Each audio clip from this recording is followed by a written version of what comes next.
नमस्कार।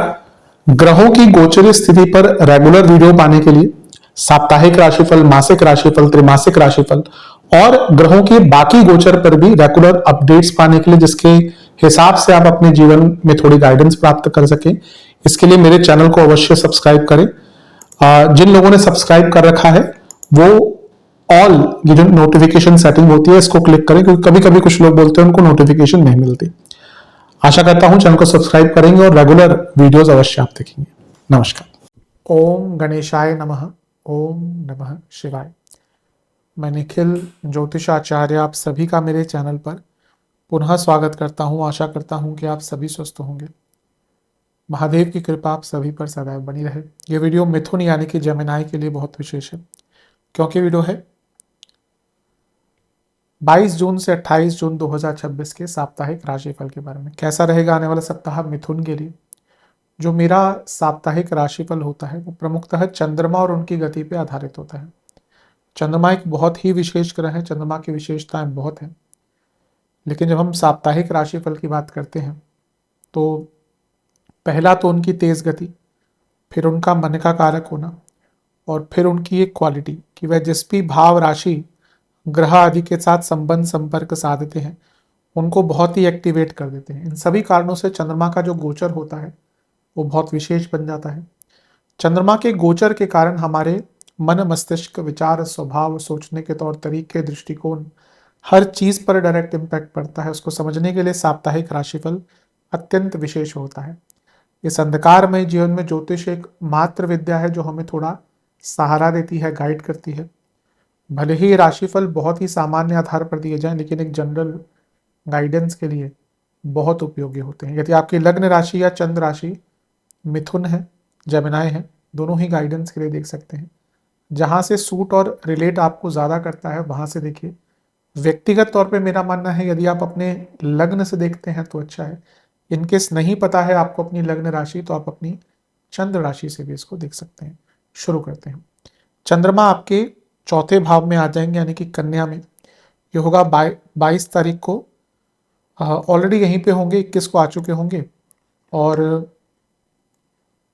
24 तारीख सुबह के 1 बजे तक 1 AM तक यहीं पर रहेंगे। चौथे घर के चंद्रमा देखिए कारको भावनाशय दोष उत्पन्न करते हैं।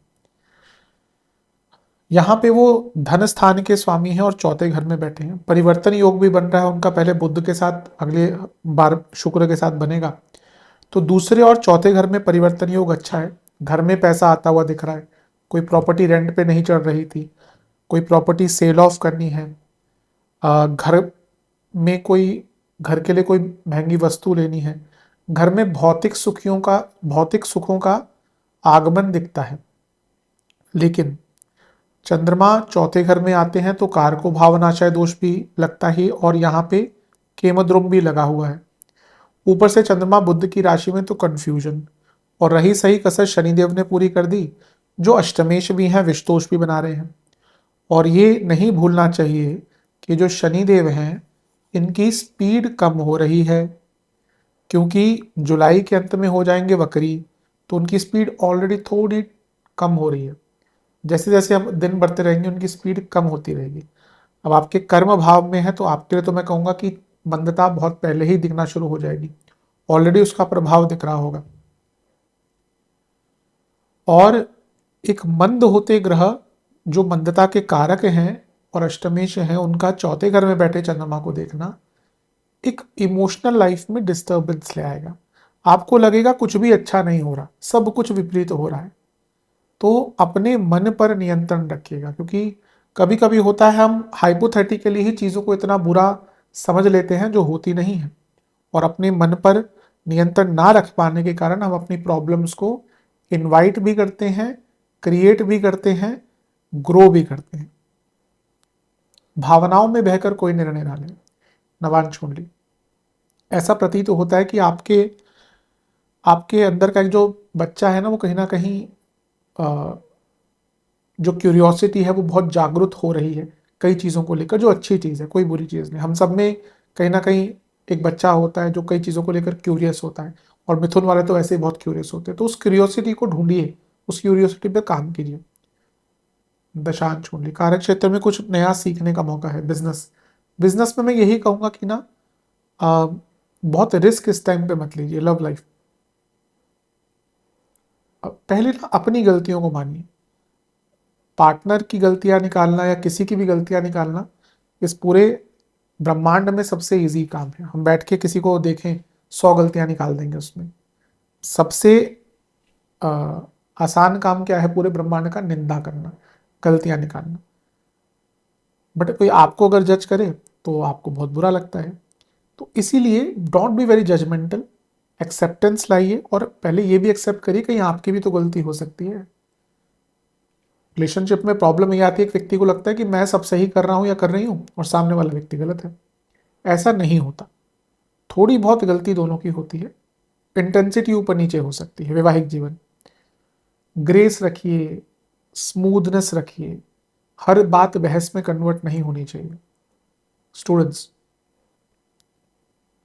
बहुत अच्छा टाइम है, भाग्य भरपूर साथ देगा। सेहत, कफ की प्रॉब्लम, ब्रीदिंग इश्यूज, नसों की प्रॉब्लम, इन्फेक्शन, सर्वाष्टक में आपका छठा घर बली है।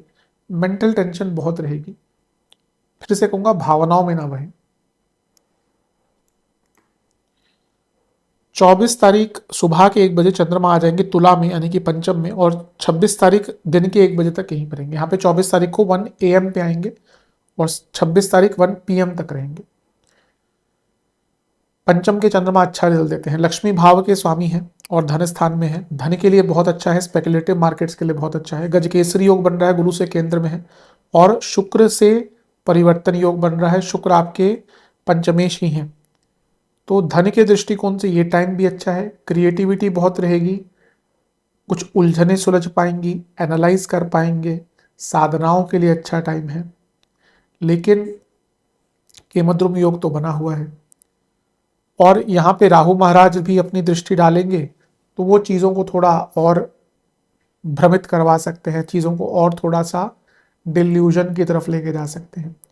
तो यहाँ पे ना किसी भी चीज़ में ओवर मत करिएगा, ना ही ओवर एनालाइजिंग करनी है, ना ही ओवर थिंकिंग करनी है, ना ही ओवर कमिटमेंट करनी है, क्योंकि राहु है ही ग्रह ऑफ ओवरनेस। राहु जिसका बहुत प्रबल होगा वो हर चीज को ओवर करेगा। राहु और बृहस्पति, किसी को आपको समझना है, कोई व्यक्ति राहु या बृहस्पति प्रधान है, देखिए जब वो सामान खरीदना तो कैसे खरीदते हैं, वो एक चीज लेने जाएंगे पूरा बल्क उठा के लेके आएंगे, बाद में काम आ जाएगा। तो यहां पे अपने जो भी आप कर रहे हैं उसमें अति तक मत जाइएगा। सरल चीजें रखिए, थोड़ा एंटरटेनमेंट अपने जीवन में रखिए इस टाइम पे, और जो लोग आपको समझते हैं स्नेहात्मक तौर पर, भावनात्मक तौर पर, उनसे बातचीत कीजिए। नवांश कुंडली बता रही है कि जितना हो सके ना अपने आप को माफ करिए। अभी लगता है आप अपने साथ इतने हार्श हो चुके हैं कि अपने जीवन को अपने आप ही कष्टकारी बना रहे हैं। दशांश कुंडली कार्य क्षेत्र में क्लैरिटी रखिए। बिजनेस में एक ही दिक्कत है और एक ही परेशानी है कि आप पूरी तरह से अपने बिजनेस में ध्यान नहीं दे पा रहे। लव लाइफ, थोड़ा वल्नरेबिलिटी दिख रही है, कभी कभी होनी भी चाहिए। जो रिलेशनशिप वल्नरेबिलिटी से भागता है ना, या जो लोग रिलेशनशिप में रह के वल्नरेबिलिटी से भागते हैं, उनका रिलेशनशिप केवल फेक होता है। वैवाहिक जीवन, एक दूसरे को समझिए, टाइम बिताइए एक दूसरे के साथ। स्टूडेंट्स, जितना हो सके ना चेंजेस लाइए और अपॉर्चुनिटीज ढूंढिए। सेहत की जहां तक बात है, anxiety, blood disorders, sleep disorders और इन्फेक्शन का डर तो अभी बना रहेगा। सर्वाष्टक में आपका 12वां घर बली है। विदेश के काम, क्योंकि 12वां घर बली है, राहु का प्रभाव है, विदेश के काम पूर्ण करने का बहुत अच्छा मौका है। 26 तारीख 1 बजे दिन के 1 PM चंद्रमा आ जाएंगे वृश्चिक में और सप्ताह के अंत तक यहीं पर रहेंगे। अब देखिए चंद्रमा पर प्रभाव देखिए, एक तो केमद्रुम योग है ही, ऊपर से नीच के हो गए, ऊपर से छठे घर में हो गए, और मंगल की दृष्टि है जो छठे घर के स्वामी ही है। अब ये अच्छा है कि मंगल विपरीत राजयोग बनाते हैं, जब चंद्रमा को देखेंगे तो लीगल कार्य हो, अथॉरिटी के कार्य हो, कोई ऑफिशियल कार्य हो, वो पूर्ण हो सकता है। मंगल की बात आ गई, छठे घर की बात आ गई, तो प्रॉपर्टी आदि के जो लीगल वर्क अटक रहे थे कुछ ना कुछ तरीके से पूरे हो सकते हैं। गुरु की दृष्टि भी है यहाँ पर, वो भी उच्च के गुरु हैं और आपके सप्तमेश हैं, कर्मेश हैं। तो करियर हो, बिजनेस हो, जो रुकावटें आ रही थी वो दूर होने का योग है।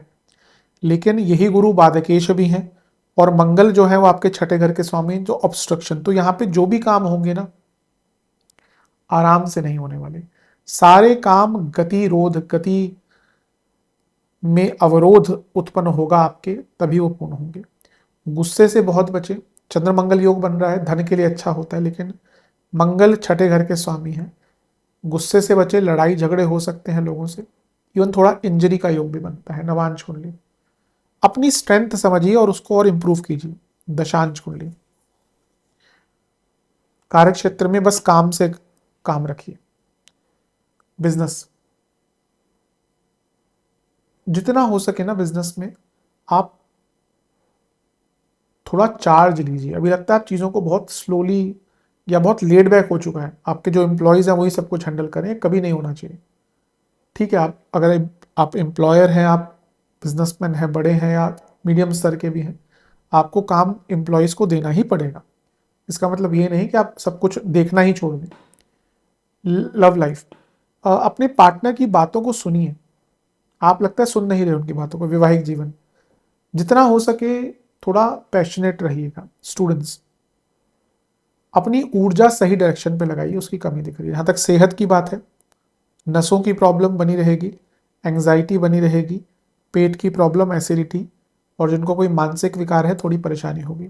सर्वाष्टक में आपका सप्तम भाव बनी है, ये अपने आप में अंकित कर रहा है कि अपने जीवन के जो पेंडिंग कार्य हैं उनको पूर्ण कर लीजिए, वरना आगे जाके परेशानी होगी। शुभ अंक है इस हफ्ते का 4 और 1, 1।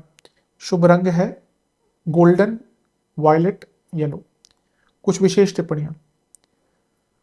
आप बहुत कुछ कर सकते हैं, सामर्थ्य से परिपूर्ण है, बस आप अपने सामर्थ्य को खुद नहीं समझ पा रहे।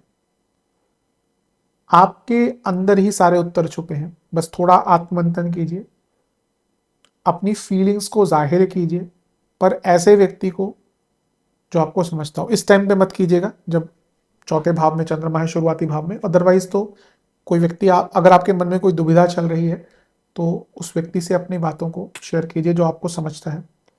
और जो जीवन में अच्छी चीजें हैं ना, उन पर फोकस कीजिए। जीवन में थोड़ा एंटरटेनमेंट लाइए, थोड़ा लाइटन अप होइए। मैं रिसेंट भी 1-2 वीडियोस में कहा था कि what is the recipe of disaster in your life. आप अपना फोकस उस चीज पर कर दीजिए जो आपके पास नहीं है। आपका जीवन का सत्यानाश होना तय है। आपके पास दुनिया भर की अच्छी चीजें हों, पर एक चीज के पीछे आप पड़ गए जो आपके पास नहीं है, यकीन मानिए जीवन खराब हो जाता है। क्योंकि ऐसा हो ही नहीं सकता हमें सब कुछ मिल जाए। एक शेर है ना कि किसी को मुकम्मल जहां नहीं मिलता, किसी को जमीन, किसी को आसमान नहीं मिलता। तो हमें सब कुछ नहीं मिल सकता। तो वो चीज जो हमारे पास है, उसको ना सोचे बिना, उस पर ध्यान ना दिए बिना, केवल उसी चीज, अभी आप लगता है कि आप वही कर रहे हैं कि जो आपके पास नहीं है, केवल आपका ध्यान उसी पर है, और ये गलत चीज है। उपाय के स्वरूप में आपको गणपति जी को एक मीठा पान अर्पण करना है, लड्डुओं का भोग लगाना है, थोड़ा सिंदूर भी समर्पित कीजिए, दुर्वा है तो दुर्वा भी अर्पण कीजिए, और गणेश चालीसा का पाठ कीजिए। आशा करता हूँ वीडियो काम आएगा। चैनल पर नए सब्सक्राइब कीजिए, वीडियो को लाइक कीजिए। मिलता हूँ अगली वीडियो में, तब तक के लिए ओम नमः।